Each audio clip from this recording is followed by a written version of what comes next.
So, ayun, Charles, next. Next, sino naman? Ayan! Ayan ang pinaka-memorable. Kaya tayo may memorable. Sino ba yan? Si D.I. D.I. Pero hindi pa siya D.I.V.I. Ano pa lang siya, Divina pa lang siya noon. Divine. Di ba? Divine pa lang. Oh, Divine, ang aming executive producer na ngayon. All white pa siya, no? Yes, all white. Ano yung what's the story behind that? Tignan, guys, kung mapapansin nyo, guys, kung mapapansin nyo, yung cellphone, yung tripod namin, naka-scotch tape lang yan. Hirap yun. Wala pang bitaw niyan, pero mabangis si Divina. Dibe. Kwento mo naman dyan, ano ba experience mo na itong time na to? Ano ba yung coverage mo niyan? Anong story yan? Sa story yan ni Vian Seville. Yan yung unang-unang report ng CMU. Ay, hindi unang report ng CMU iConnect.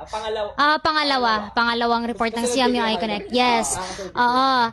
Bale, noong mga araw na yan, nag-start pa lang talaga yung iConnect from scratch, di ba?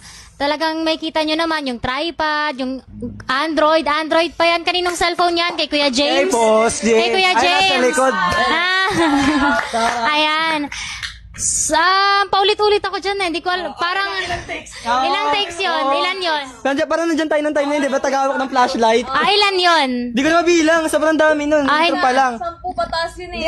Hindi na 40? Hindi, ibang 40? hindi na mabilang sa daliri. 30 daw, sabi ni Kuya Jay. 30? Di ba? Ganyan ako kapalpak ng mga unang pag-anchor ko, di ba? Pero dyan ako natuto, no? At syempre, hindi ako matuto kundi dahil kay Prof. Jen. Yes. At kay Sir Carlo. Dapat ganyan yung mukha mo. Ganyan ang mukha ko? Paano ganyan ang mukha? Siguro sa pag-SS yan. Eme lang. Grabe yan kasi naalala ko dyan, nandun kami sa behind. Kasi sabi ni Prof. Jen sa amin nun, yung mga reporters and yung anchor, kasi co-anchor din ako nito.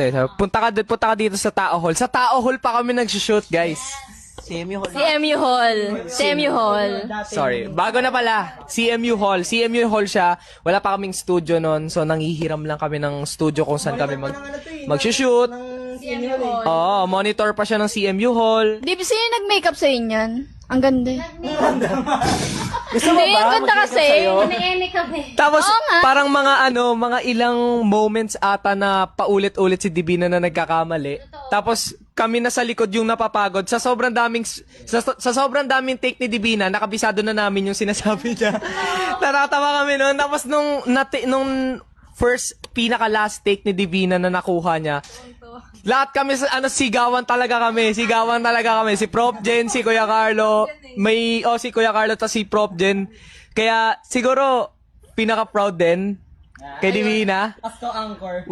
Parang deserve niya maging executive producer. Kasi diba, from 30 takes, tapos parang ilan na lang yung takes ngayon, diba?